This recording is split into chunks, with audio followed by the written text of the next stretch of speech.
সকাল সকাল ঘুম থেকে উঠেই যদি এতটা ভালোবাসা পাওয়া যায় রোজ রোজ, তাহলে কেমন যায় বলো তো। আসলে এগুলো তো আর রোজ রোজ হয় না, এগুলো খুব কম কচিতে। যাই হোক, সকাল সকাল এত ভালোবাসা পেয়ে দিনটা কিন্তু ভালোই কাটে। ঘুম থেকে উঠেছি দেখো, যেহেতু ছুটি দুজনেরই, একদম 11টার সময় ঘুম থেকে উঠেছি।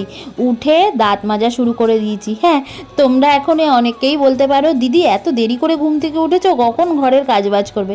আসলে আমরা যেহেতু ঘরে দুজনেই থাকি, তাই দুজনেই একসাথে মিলেমিশে কাজ করি। তাতে আমাদের কাজও হয়ে যায় আর সমস্তটা আনন্দ উপভোগ করতে পারি।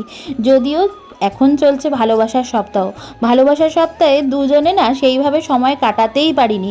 যাই হোক, একদিন ছুটি পেয়েছি, সমস্ত হাগ ডে, কিস ডে, গোলাপ ডে, যা যা ডেগুলো আছে সেটা আমরা একদিনেই পালন করব।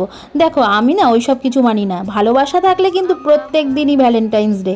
তো দেখো, সকাল সকাল আমি কিন্তু ভিডিও করতে গিয়েই দেখে নিয়েছি বরমশাই চা বসিয়েছে আর চায়ের পাশে গোলাপ রেখে দিয়েছিল, কারণ এসেই আমাকে দেবে। কিন্তু আমি তো ভিডিওতে আগে তোমাদের দেখিয়েই দিলাম যে গোলাপ কিন্তু চায়ের পাশেই রেখে দিয়েছে। যাই হোক, চা দিল, গোলাপ দিল, তারপরে কিন্তু আমরা দেখো সুন্দর গান শুনছি আর ঘরের কাজবাজ করছি।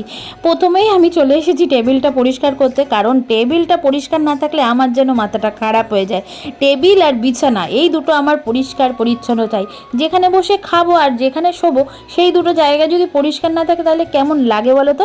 এই দেখো, বর কিন্তু সকালের না, হ্যাঁ সকালেরই টিফিন বানাচ্ছে। দুপুর প্রায় এখন 11:30 12টা বাজে, যদিও এটা অনেকের কাছেই লাঞ্চ টাইম, কিন্তু আমার কাছে এখন ব্রেকফাস্ট। যেহেতু আমরা দুজনেই দেরি করে উঠেছি, তাই ও চলে গেল অমলেট বানাতে, আর সাথে একটা চানাচুর দিয়ে বেশ ভালো মাখা করেছিল, সস, কাঁচা পেঁয়াজ, কাঁচা লঙ্কা এগুলো দিয়ে। তো আগের দিনের বাসি রুটি ছিল, সেই দিয়ে ব্রেকফাস্টটা হয়ে গেল। আমি এদিকে চলে এসেছি বাসন ধুতে, আগের দিনের রাত্রের বাসন, তারপরে সেই সময় কয়েকটা বাসন বেরিয়েছিল সেগুলো সব ধোয়াধুয়ি করে। আর এই দিকে দেখো কি সুন্দর অমলেট করেছে, অনেক দিন বাদে কিন্তু বরমাসাই আজকে রান্না করে খাওয়াচ্ছে।